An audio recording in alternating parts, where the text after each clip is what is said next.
इस्लाम में सब्र की बड़ी फजीलत आई है। कुरान में फरमाया गया, सब्र करने वालों के साथ अल्लाह है। सब्र यह है कि अपनी कोई भी चीज, चाहे वह कितनी ही बड़ी क्यों ना हो, हाथ से जाती रहे तो हम न हिम्मत खो बैठे और न रोएं धोएं। अल्लाह के फैसले पर राजी रहें और इस यकीन को बनाए रखें कि लिया उसी ने है जिसने दिया था। इससे इच्छा इस्तेमाल हो भी क्या सकता है। ये भी यकीन रखें कि अल्लाह का कोई भी काम बेमकसद नहीं होता। अगर हम सब्र से काम लेते हैं तो वह हमसे खुश होगा और आखिर में अच्छे से अच्छा बदला भी देगा। आज मैं आप सभी को एक ऐसी ही घटना के बारे में बताने जा रहा हूं। दोस्तों, एक समुद्री जहाज जिस पर काफी बोझ था, तिजारत का सामान और ताजिर उस जहाज के ऊपर सवार थे। अब सफर के दौरान समंदर में तूफान की वजह से जहाज हिचकोले खाने लगा और बिल्कुल डूबने के करीब हो गया। तो जहाज के कप्तान ने एक तजवीज सबके सामने पेश की कि देखिए, जहाज के ऊपर बोझ बहुत ज्यादा हो गया है।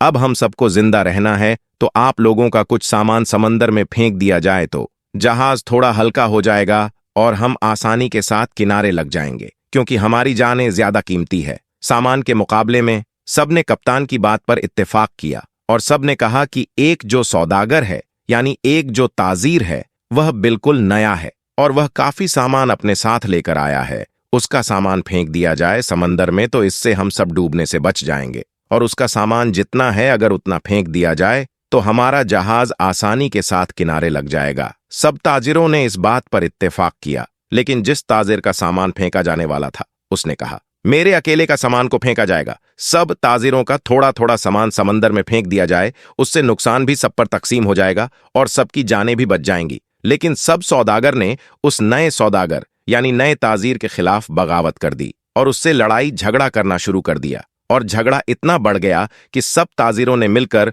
उस नए ताजिर यानी उस नए सौदागर को उसके सामान के साथ उठाकर समंदर में फेंक दिया और अपना सफर जारी रखा। ताजिर को तो समंदर में फेंक दिया गया। वह ताजिर बहुत देर तक लहरों से लड़ता रहा। आखिरकार थक कर बेहोश हो गया। लेकिन कुछ देर के बाद जब वह होश में आया तो उसे मालूम हुआ कि समंदर की लहरों ने उसे किसी वीरान और नामालूम जजीरे पर लाकर किनारे कर दिया है। वहां आदम ना आदमजाद दूर दूर तक कोई ठिकाना था, बस छोटा सा जंगल और पानी ही पानी। सौदागर बड़ी मुश्किल से उठा सांस ली, यहां तक कि वह चल भी नहीं पा रहा था। वह घुटने के बल गिर गया और कहा, या अल्लाह, इस मुश्किल सूरत हाल में मेरी जान को बचा ले, मेरी मदद फरमा। कई दिन वहां पर ताजिर के गुजर गए।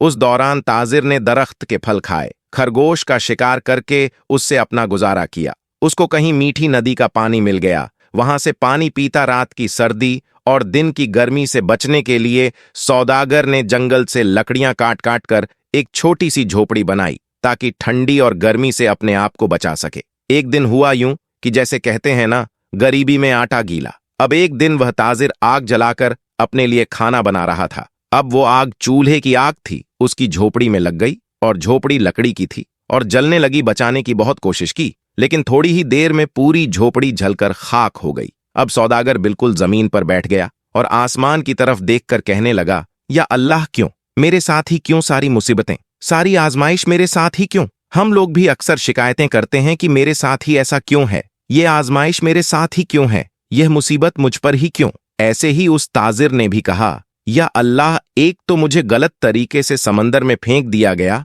अब यह छोटी सी झोपड़ी मैंने बनाई थी, या अल्लाह तूने इसको भी जलाकर राख कर दिया, या अल्लाह मेरे पास अब कुछ भी नहीं बचा है, मैं इस जगह पर अजनबी हूं, तन्हा हूं, या अल्लाह यह आफतें मुझ पर क्यों आ रही है? ऐसी बहुत सारी शिकायतें उस सौदागर ने अल्लाह की बारगाह में की और गम के मारे वह भूखा ही सो गया। लेकिन सुबह एक हैरत अंगेज वाकया उसका इंतजार कर रहा था। जब वह सुबह उठा तो उसने देखा उसके जजीरे की करीब एक जहाज नजर आया। कुछ लोगों को उसने देखा जो उसे लेने के लिए आए थे, उसकी मदद करने के लिए आए थे। उन्हें देखकर वह बड़ा हैरान हुआ, लेकिन इससे ज्यादा तो वह खुश था, क्योंकि उसके लिए तो जिंदगी आ गई थी, उसकी जान जैसे बच गई थी। वह जल्दी से उस जहाज पर सवार हुआ। खुशी की शिद्दत से उस सौदागर को यकीन नहीं आ रहा था कि वह चल रहा था और जहाज वाले उसे बचाने के लिए आए थे। इस अनजान जगह पर कोई यकीन नहीं कर पा रहा था कि आखिर मेरे पास यह लोग कैसे आ गए, उनको मेरे यहां होने का पता कैसे चला, उन्हें किसने यह बातें बता दी। सौदागर ने उन जहाज वालों से पूछा, भाइयों, एक बात मुझे बताओ, तुम्हें कैसे पता चला, तुमने मुझे कैसे ढूंढा? आखिर मेरा ठिकाना तुम्हें कैसे मिल गया? ये तो बिल्कुल अनजान और अजनबी जगह है। उस सौदागर के इन तमाम सवालों को सुनकर जहाज वालों ने जवाब दिया, हमने यहाँ पर धुआं उठता हुआ देखा था, तो हमें ऐसा लगा कि कोई शख्स हमें अपनी मदद के लिए पुकार रहा है, क्योंकि समंदर में जब कोई मुसीबत में फंसता है तो इसी तरह से इशारे देता है, और हमें ऐसा लगा कि किसी ने यहाँ पर आग जलाई है और धुएं के जरिए वह हमें मदद के लिए पुकार रहा है। हम तुमको देखने के लिए यहाँ पर आए। ये सुनकर ताजिर बड़ा खुश हुआ, अल्लाह का शुक्र अदा करने लगा और उसने अपनी कहानी सुनाई। बल्कि उन लोगों ने पूछा, तुम्हारे साथ क्या क्या हुआ? तो उसने बताया कि सौदागरों ने नाजायज तरीके से उसे उठाकर जहाज से बाहर फेंक दिया। समंदर में उसका सामान भी फेंक दिया गया। वह लोग जो कि जान बचाने के लिए आए थे, उन्होंने कहा, अच्छा तुम उस जहाज के बारे में हमें बता रहे हो, तो मैं आपको बता दूं कि वह जहाज अपनी मंजिल तक नहीं पहुंचा, बल्कि समंदर के लुटेरों ने उस जहाज पर हमला कर दिया, पूरा सामान लूट लिया और सारे ताजिरों को कत्ल कर दिया। सिर्फ तुम अकेले बच गए हो। तुम पता नहीं कैसे बच गए, अल्लाह ने तुम्हें बचा लिया। सौदागर यह सुनते ही जारोक्तार रोने लगा। वही सजदे की हालत में गिर गया और कहने लगा, या अल्लाह, तेरे काम और तेरे फैसले सबसे बेहतर होते हैं। तू जो भी करता है अपने बंदों के लिए बेहतर ही करता है। बस हम ही बेसब्री हो जाते हैं, हमारे अंदर सब्र नहीं होता, वरना बाद में तो पता चलता ही है। अल्लाह, तेरा जो फैसला था वह बिल्कुल सही था। मेरे भाइयों और बहनों और दोस्तों, अगर आपकी हालात बिगड़ जाए तो आप डरे नहीं, आप खौफजदा ना हो। बस इतना यकीन रखें कि खुदा की हर चीज में हिकमत होती है। जब भी आपका कोई काम रुक जाए, आपकी कश्ती भंवर में फंस जाए, आपकी झोपड़ी जल जाए, तो यह जान लें कि खुदा आपका अच्छा इंतजाम कर रहा है। किसी इच्छा का विरोध करने के लिए धैर्य का मतलब सिर्फ किसी भी कीमत पर उस इच्छा को प्राप्त करने से बचना नहीं है। इस मामले में पूर्ण धैर्य का मतलब इच्छा का पीछा करना और जो हमारे पास है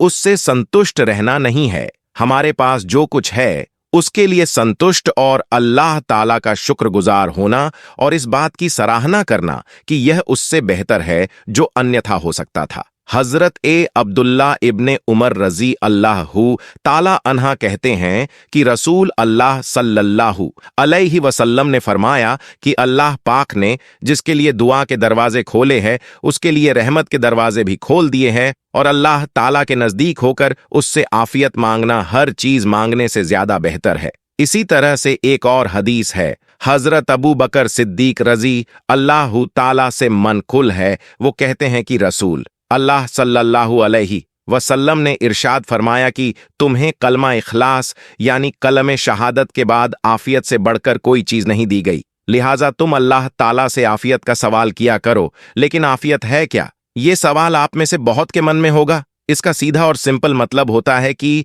दुनिया की और आखिरत की भलाइयां। आपने आज की वीडियो से वाकई कुछ सीखा है तो इस वीडियो को आप लाइक जरूर करें। अगर आपने हमारे चैनल को सब्सक्राइब नहीं किया है तो अभी सब्सक्राइब कर लें, और आइंदा आने वाले ऐसे ही दिलचस्प वीडियोस की नोटिफिकेशन के लिए बेल आइकन पर क्लिक करना ना भूलें। बहुत जल्द एक और नई वीडियो के साथ आपकी खिदमत में हाजिर होंगे। तब तक के लिए अल्लाह हाफिज।